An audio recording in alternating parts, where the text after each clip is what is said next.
dear students, here we have another example where we are going to use the factor theorem to determine whether now x minus 1 is a factor of this polynomial function, which is minus x to the third plus 3x to the second minus 3x minus 9.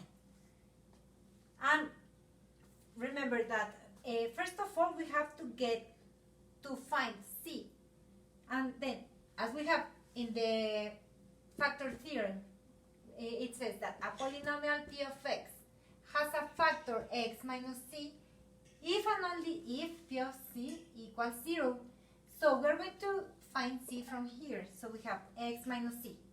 And as the factor that they are giving us is x minus 1, from here we can infer that c equals 1.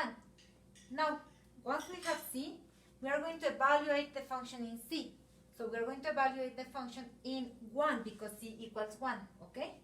So we are going to substitute, where I have an x, I'm going to substitute it by 1 because in this case x equals 1.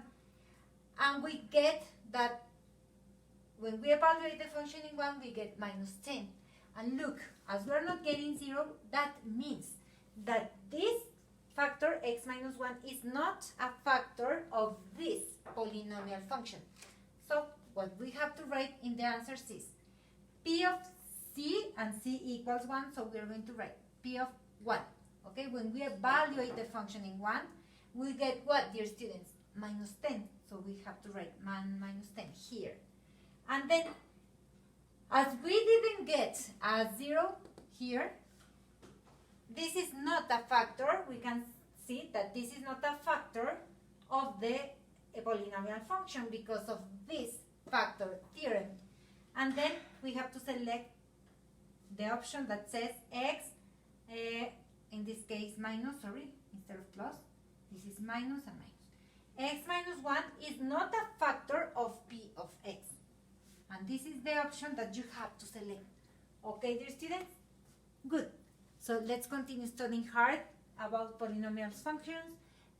Thanks for your attention. Have a nice day and take care.